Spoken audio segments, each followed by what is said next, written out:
Alright, everypony, I am back after watching it the second time, and I have to say, the second time was as good as the first. I mean, this episode was amazing.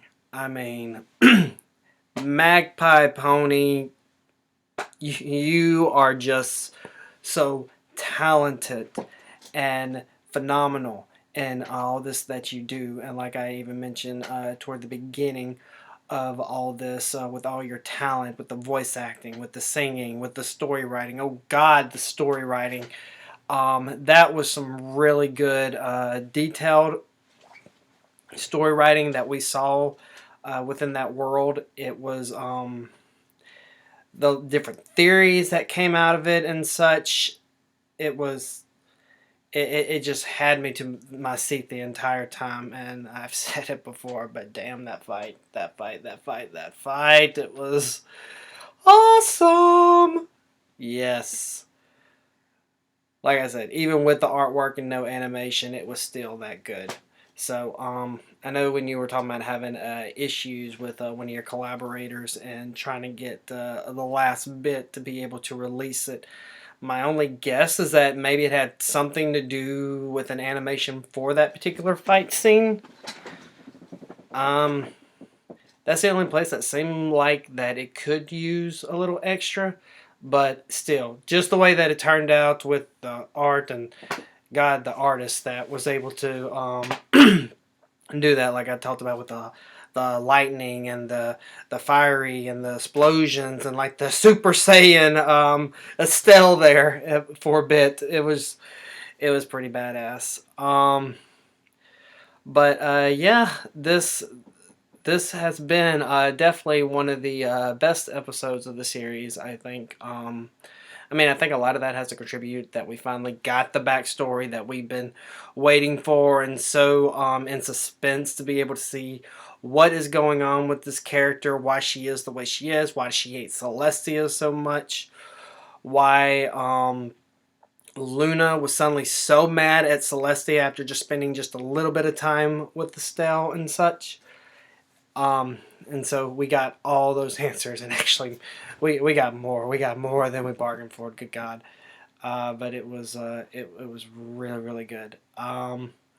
So basically, we started off kind of where we literally where we left off with Estelle being so upset and destroying things and crying because Luna had just turned her down and she really wanted Luna to be able to join her. Which is interesting because I'll jump forward just for a second because Luna did make a point at the very end talking about how Estelle doesn't even know her. I mean, when Estelle was around, as it said, Luna was in hadn't even been born yet.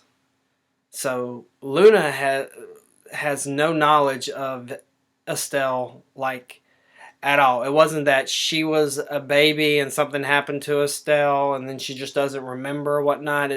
There was no connection or bonding between Luna and Estelle at all. And I mean, I understand familial bond and everything with that, and I could see Estelle wanting that bond with the sister, well, with a sister that didn't basically betray her and such.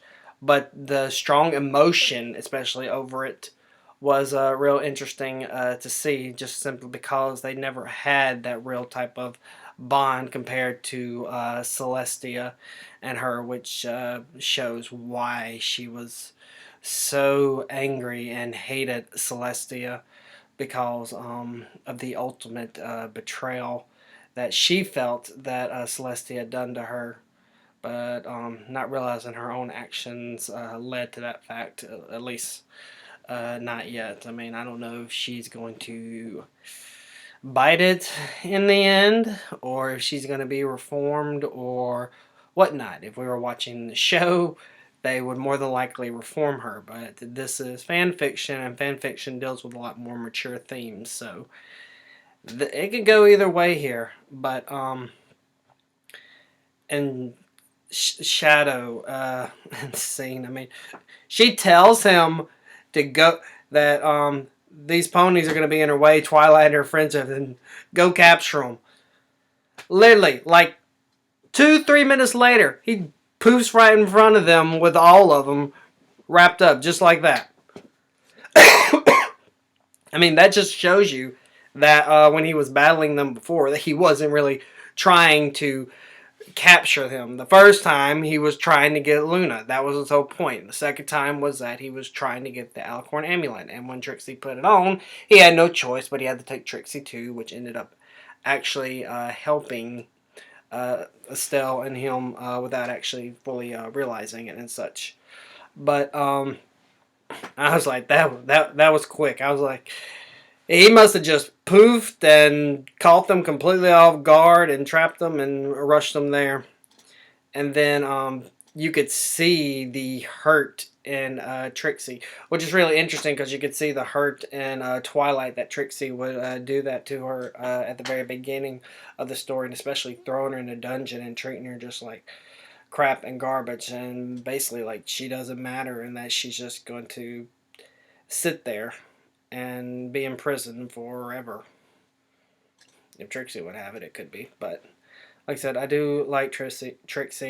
She is a good bit misguided, like I had mentioned, and she is very naive and very easily to manipulate, as we've seen in fan fictions, as we've seen in the different stories in the actual show, in Equestria Girls, how the sirens basically used her. Just she's just that easy to manipulate and everything, but you could really, really feel and tell how hurt she was, especially at Twilight for attacking her, even after she was honest and everything. But in the defense, Twilight, after what she had been, basically Twilight herself basically went through a trauma with Trixie, with all that went down, and so Twilight was still in that moment to the point where she was not ready really to even forgive Trixie or even look past that point. She just was just stuck in her anger at that point, and that's kind of what drove her to be really insecure and just basically hell-bent on making Trixie pay when she was explaining all that to Cadence and Shining Armor in the previous episode and everything. But so yeah, I mean, it was Trixie's fault for sure for starting it all. I mean, Estelle did give her the magic gem that transformed them and everything. She accepted it, and then she agreed to get the Alicorn amulet for her and everything. But Trixie was the one, not Estelle, that threw Twilight in the dungeon and everything. So that was all on Trixie. So, I mean, the hurt that Twilight was experiencing is very well understandable. But just because of the character that we know Twilight to be, who is very forgiving and everything, it was just an interesting twist to see her not so forgiving, or at least as quickly as forgiving as she is within the show. But, sorry. Yeah, Trixie at that point really felt betrayed when Twilight was attacking her, and it wasn't. And in that previous episode, Twilight was really attacking her, going all out. That's how much she basically hated Trixie at that point. That was just all that she needed to do in order to push Trixie away completely, to decide to forget about them, forget about friendship, forget about wanting their forgiveness and trying to do the right thing. And finally she just wants to do what's best for her, which she thinks is being able to get more power, and she feels that Estelle is going to be able to give that to her. So sorry, Twilight, you did mess up there, but and now Estelle has Trixie, or should I say Nightmare Luna Moon, which was very interesting to see. Well, and then right before that, we saw Estelle turn into like the spawn of Satan, with all the black and the redness. I mean, she just looked like a demon pony, demon alicorn, whatever you want to call it. It looked scary. It almost reminded me. That one grimdark story about Applejack going into the not Applejack, Apple Bloom going to the forest with Twilight and then getting separated and then finding that town that she found out was pretty weird, and she was going around and she ended up finding out that all those ponies that she was meeting in that town were actually dead, and that they were completely against all things Cutie Mark and saw it as like a curse and everything. Maybe it was a curse of Cutie Marks that might have been it. That was another good grimdark story and whatnot, but kind of I was kind of feeling that little bit feel along with a mixture of the changelings as far as the evilness that she put out there. I mean, hell, she looked more evil and more menacing and more powerful than T-Rex and Chrysalis put together. I mean, she was a queen, but I was just seeing that moment and I'm just like, damn, this bitch is just gone psycho, upgraded. Just, it was crazy to see. And then seeing her grab Trixie like that, it really looked like that she was about to kill Trixie. And I was like, oh my god, no. No, she can't kill Trixie. Because she just said that she needed Trixie, so she couldn't kill her. And then, boom, she turned Trixie into Nightmare Luna Moon. Which, I gotta say that Trixie as Nightmare Luna Moon is a little bit scary as well. But also, if that would... Technically, it would be Twilight, because it's Twilight's body. It's Twilight in a nightmare form. Looks pretty badass. I mean, definitely looks like it go toe to toe with Nightmare Moon for sure. But seeing that all play out and everything, it's just really interesting that because Estelle has this nightmare form, and then she basically gave a nightmare form to Trixie in Twilight's body.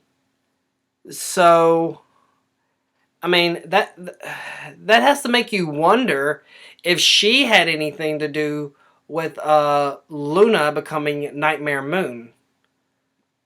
None of that was ever touched on. I don't know if it's going to. It would be interesting. I mean, just simply for the fact because she had that basically nightmare power, I guess is what I'm going to call it. So it just makes sense that somehow she is led Luna to become Nightmare Moon in one form or another. The best thing that makes the most sense to me, because Luna has no remembrance of anything other than just the way that she was feeling before she turned into Nightmare Moon. So I don't believe that it was like Estelle whispering darkness and lies, manipulation through the tapestry to Luna or anything. I mean, Estelle was in the castle the entire time that Luna was there. But what if, say, maybe something happened to the tapestry? Not there in the center where the rose was at that particular time, but more so like maybe a part of it got ripped or slightly damaged. Not enough to be able to let Estelle break free by any means, but just enough to seep just a little bit of her negative energy into the real world of Equestria. Basically, it reminds me... The way that I guess I can compare that is almost like Naruto with Kurama, the Nine-Tails Fox.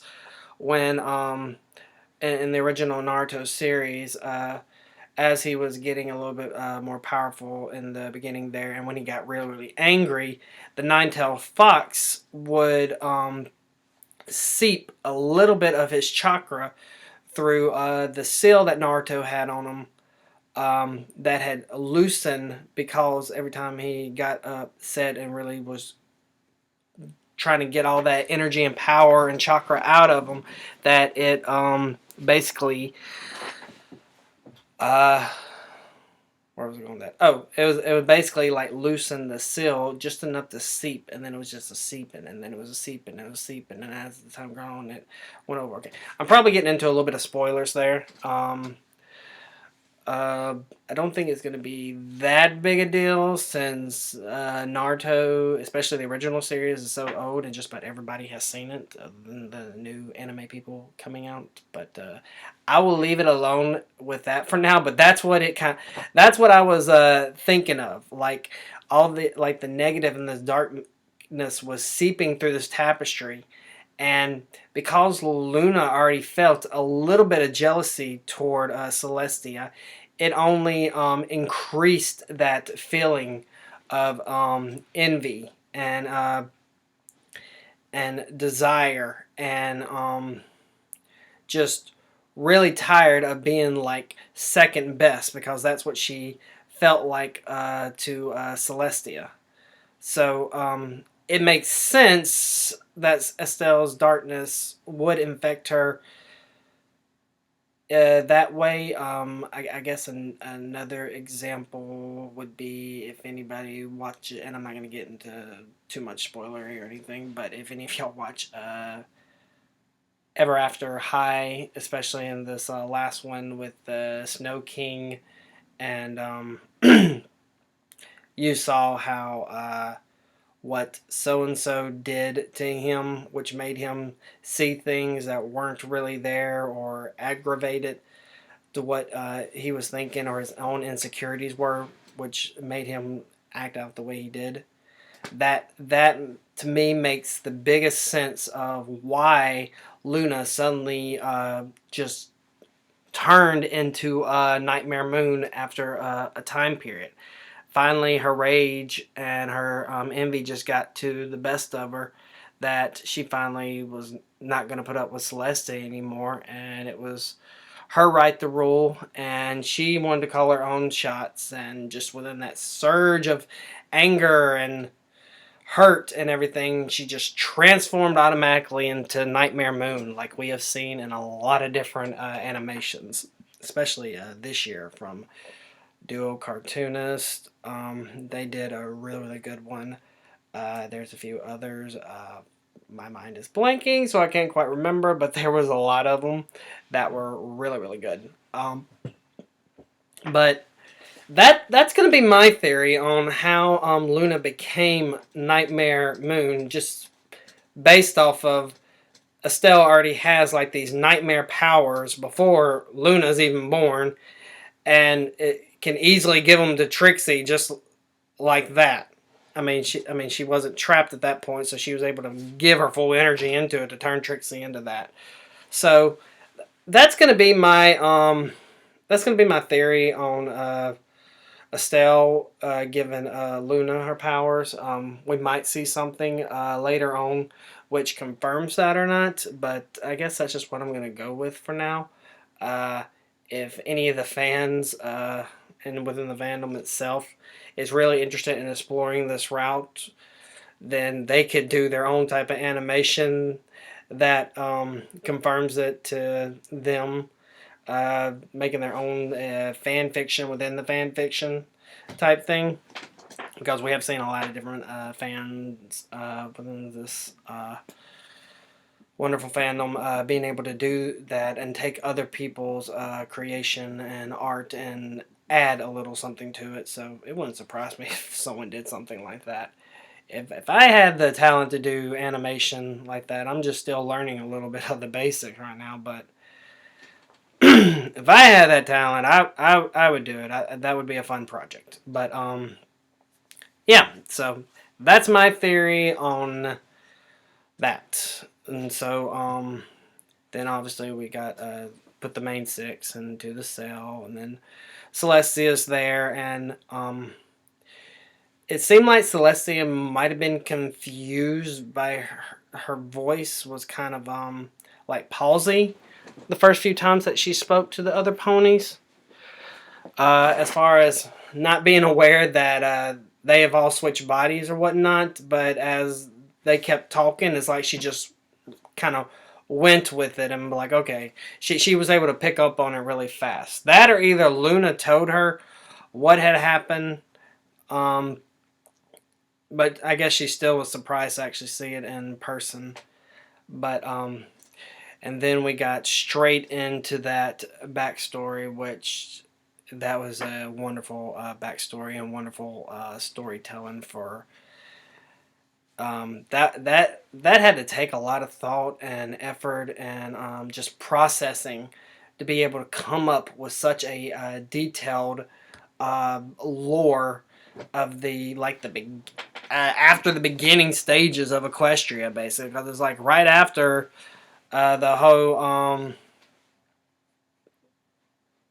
Heartswarming Eve incident with bringing everybody together and everything.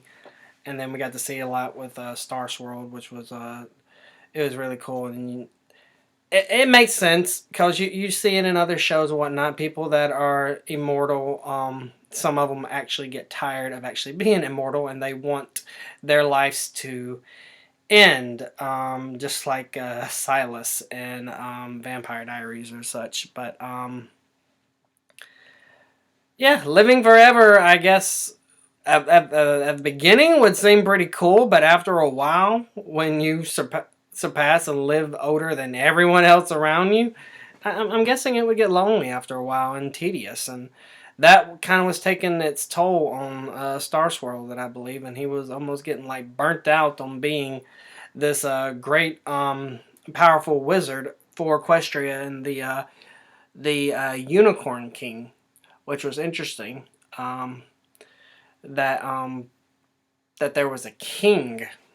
I mean, I know we talked about Estelle was a queen, but we'll get into that. But it was just interesting to hear that particular side of it. But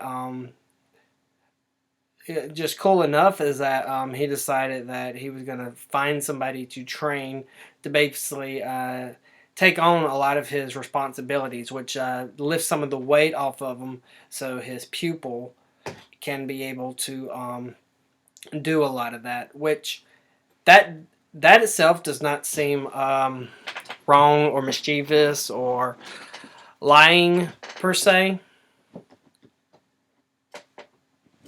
because I mean obviously he needed help and whatnot, so he was wanting to find someone that could be able to help. Where he screwed up though is that he wanted, in the end, he wanted more than just to be helped. He wanted someone to take over.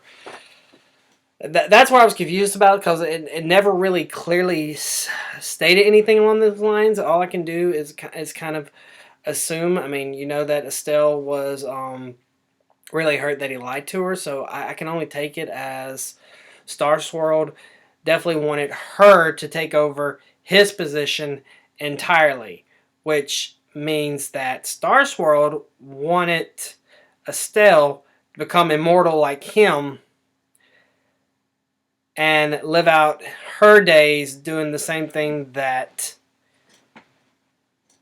he had been doing all that time, and maybe from all their time together with learning and really forming a bond with Star Swirl, maybe she saw, and maybe he even expressed his feelings along the lines of that, and not really wanting to be immortal, or how it was really fair that he had to take on that role, but someone had to do it, and so he decided to step up for the sake of Equestria with the magic of harmony, with the elements of harmony within him. How they kind of explained a little bit of that, and how that's like the basis of all magic in Equestria.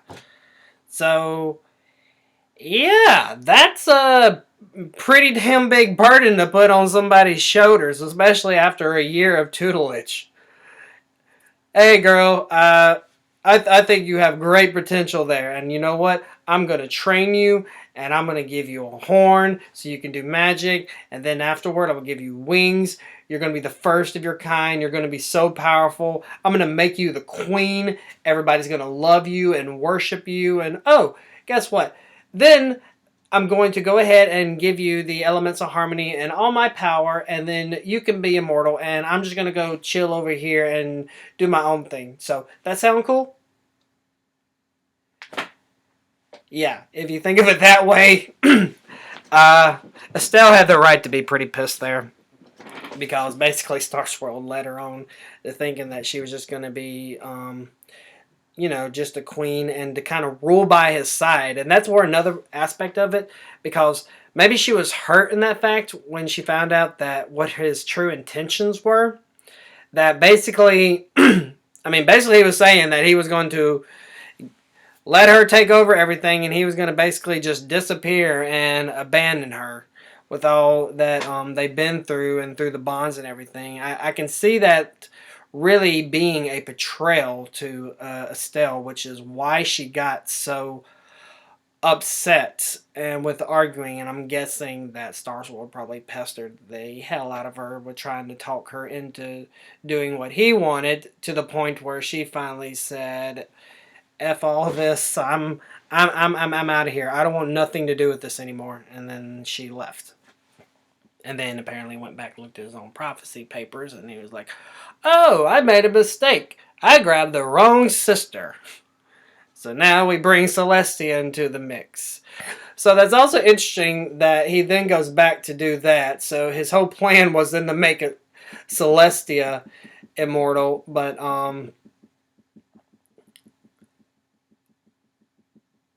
well, with Celestia explaining the story and everything, I'm assuming at this point for sure she would have understood exactly what that meant. Maybe she wouldn't have minded as much as Estelle, but back then she couldn't have known that that's what was going to happen unless Star Swirl decided to be upfront and honest with her and explaining why Celestia's sister decided to run off and why he's chosen Celestia instead. Um, So yeah, I guess I kind of see it there or whatnot, but and then so he trained Celestia, and then the fact that Estelle, Celestia, and Luna were all just Earth ponies is pretty interesting. That is a I think that's a theory that's been mentioned before a few times, but nothing's really ever been done on it. This is the first time that we've seen it kind of on a bigger scale, but it worked out really well. It just surprised me. I guess I wasn't expecting that the most powerful alicorns were just nothing but Earth ponies, because Cadence and Twilight were all unicorns before they became alicorns. They weren't Earth ponies and then unicorns and then alicorns. But yeah. Now the thing that is I guess a little bit confusing is, so Estelle left, and I'm only guessing here, since when she actually, from my understanding, when she left, Luna wasn't even conceived yet. It was during Celestia's tutelage that Celestia's mother actually conceived Luna, and that's when Star Swirl blessed her before ever being born to grow up and be an alicorn, to be able to help Celestia, which is really interesting. So it makes me wonder if Star Swirl maybe was suspecting that something bad would happen to him, instead of just teaching Luna after she was born and older like he did Celestia, then automatically kind of giving that power to her within herself, that she basically will upgrade her power as she gets older and as she practices to get stronger and stronger. So that's an interesting theory as well, if he just maybe foreshadowed his own demise, especially with what happened to Estelle. Maybe he really felt bad about it. I mean, when he was talking to her after she came back, you could tell that he was really sincere and felt really bad of keeping that and lying to Estelle and kind of basically tricking her in a way. Now, what was confusing is that, so I'm going to say anywhere from a year to 3 years. Estelle had left, and then Celestia took over and such, because when Estelle came back, Celestia was already an alicorn, and it seemed like she had been in her place for a good bit. But I guess what I find interesting is that Estelle must have been living under a rock not to even know or hear that her own sister became a alicorn and is following in the footsteps that she once stepped, because when she saw Celestia step out and saw Celestia as an alicorn and what Starsworld had taught her and the power that he had given her, like given Estelle, she was generally pissed.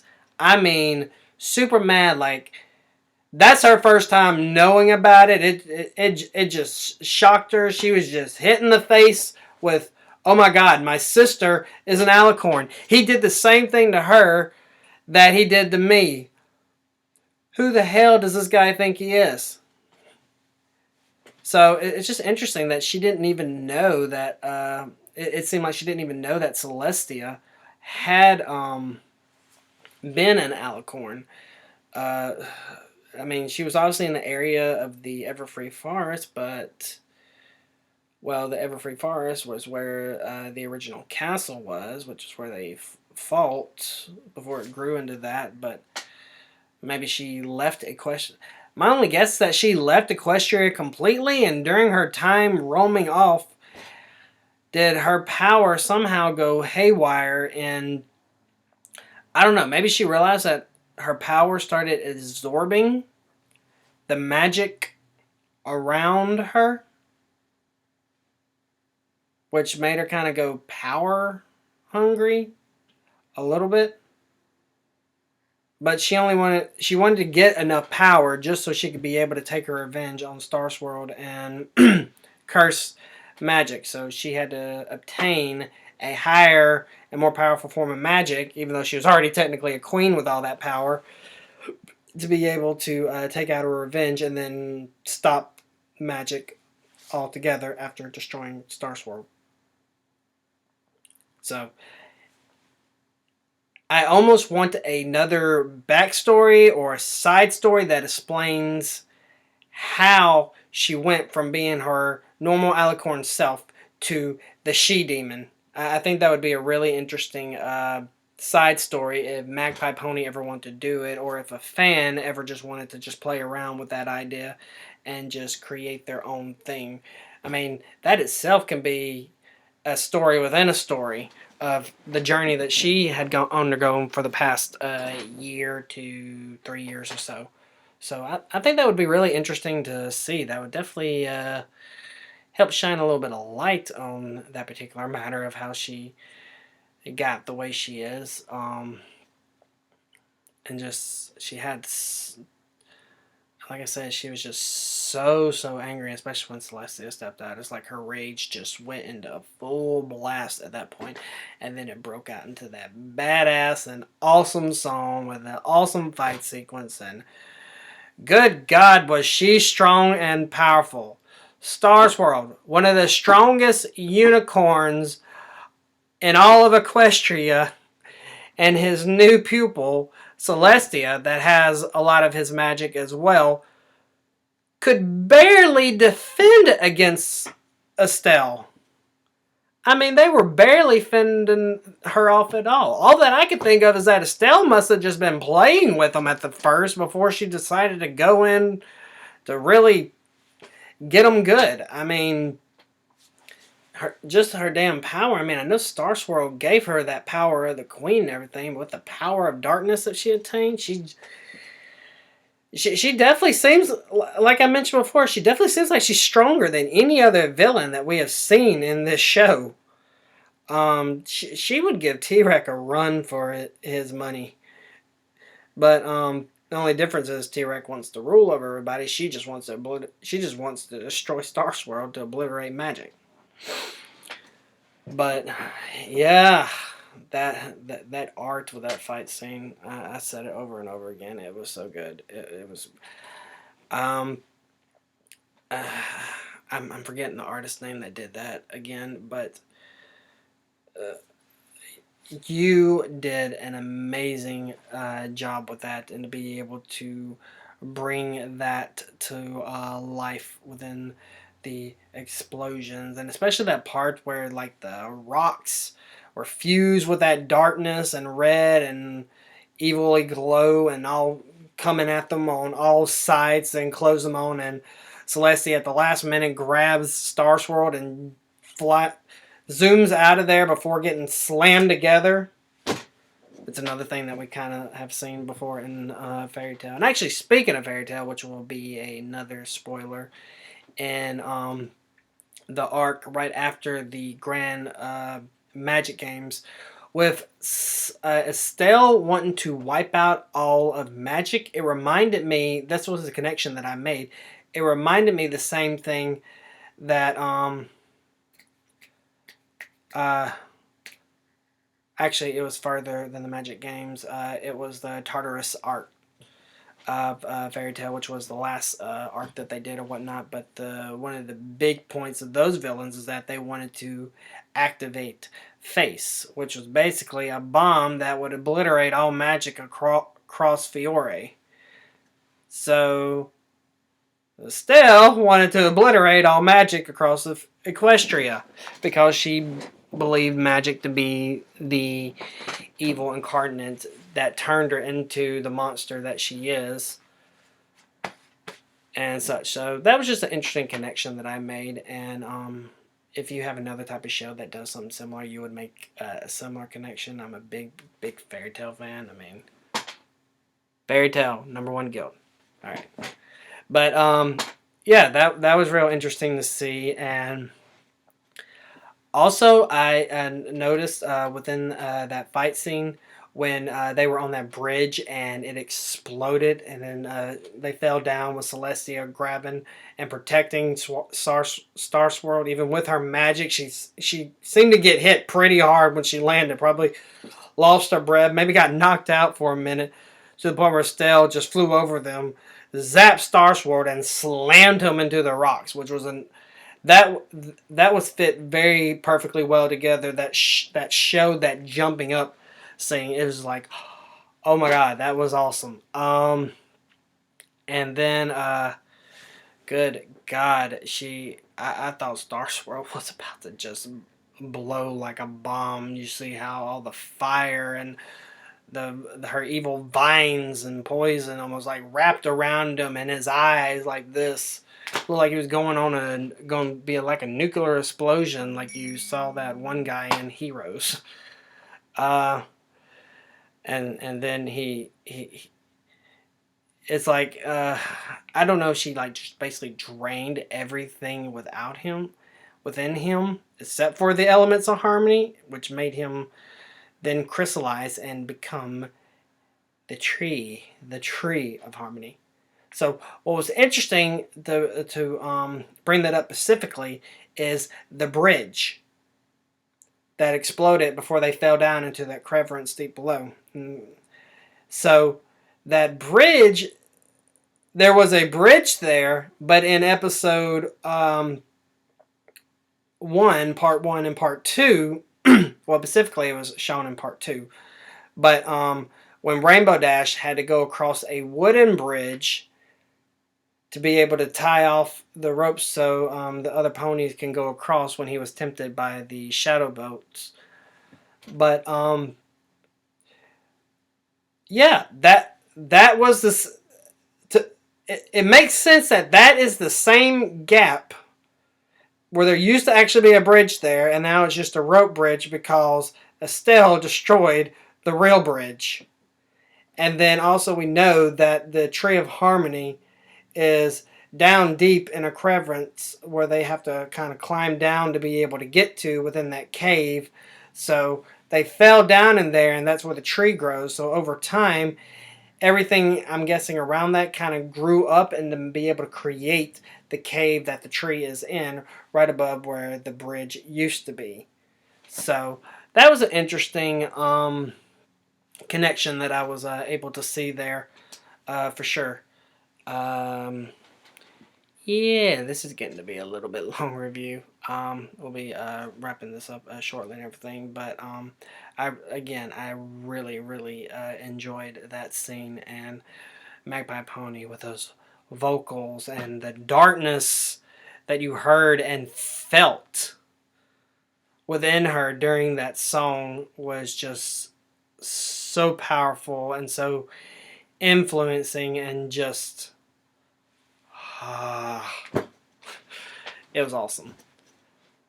And then so it was real interesting to be able to see how that whole backstory and everything turned out. And then Celestia apparently gets so mad that she has a surge of power that she didn't have earlier in the fight to be able to protect Star Swirl, where she's able to grab Estelle and banish her into the tapestry. Now, I know this is fan fiction and everything, but when you look at that, it's like, huh.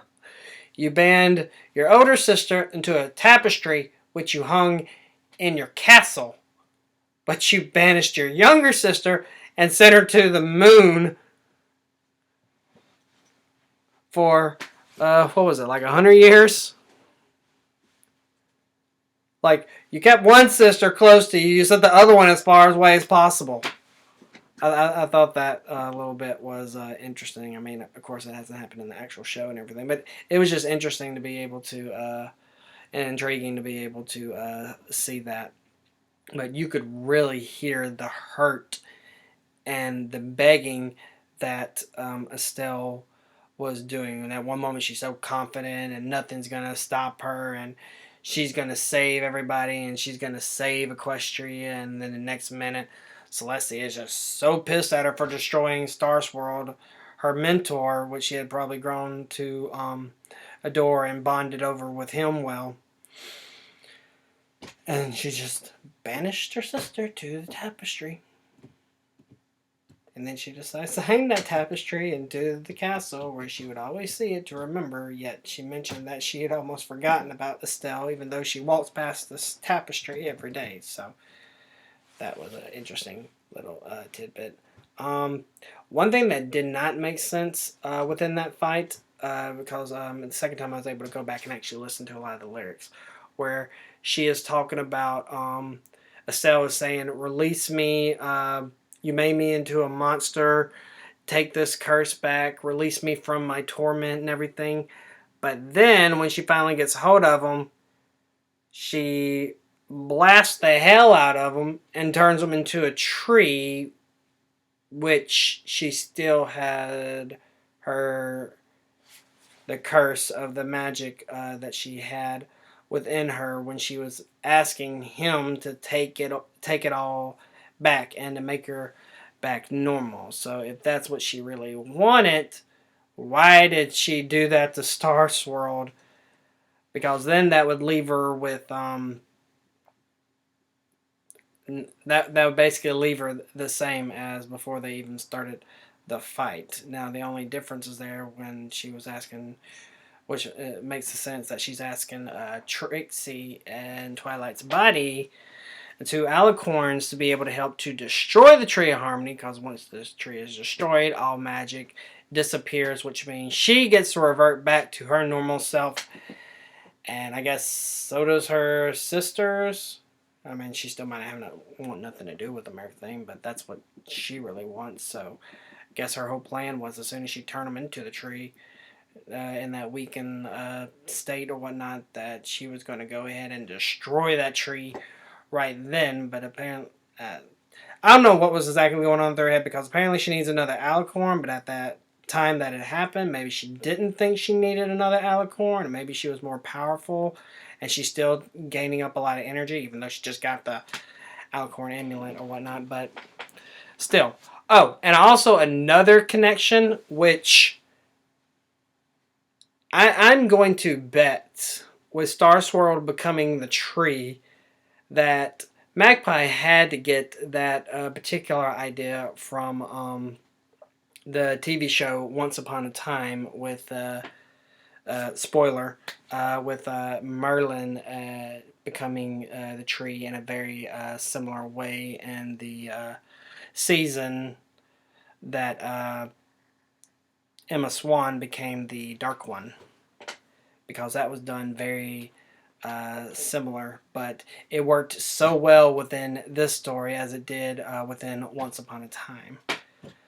So we get to see all that backstory stuff, and then to find out that Shadow and Luna actually had a real close relationship, and a real they had that friendship, and maybe Shadow was like the basically kind of put, or maybe he felt like he was more in the friend zone, or maybe they both really liked each other, but they didn't really express their feelings at that time. I mean, it didn't really explore that much into it, but obviously you could tell both of them really, really cared about each other, and he really um, loved her. Another theory is I wonder if maybe Estelle, like I was talking about, kind of seeped through to Luna.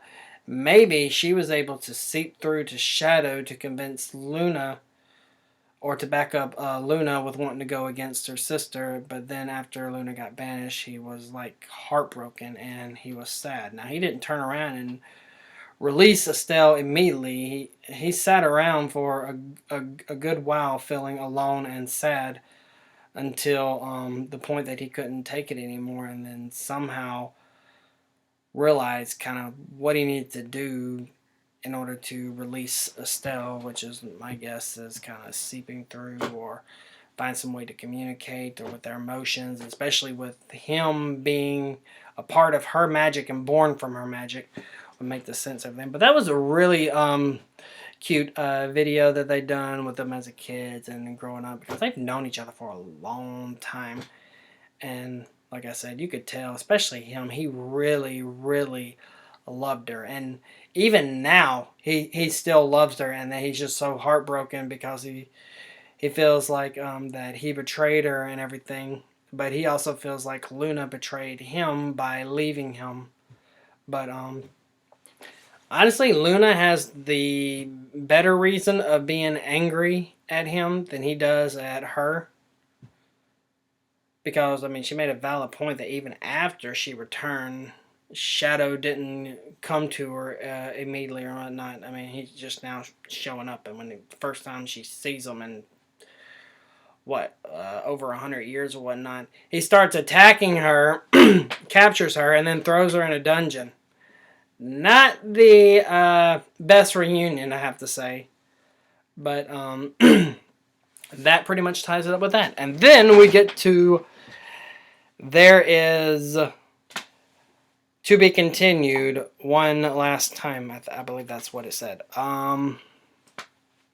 So all I can, that means there's only going to be one more episode. I'm going to assume, which, like I said, it seems like we're really just now getting really good into the story. Like, we maybe covered, it almost feels like maybe 60 or 70% of the overall story.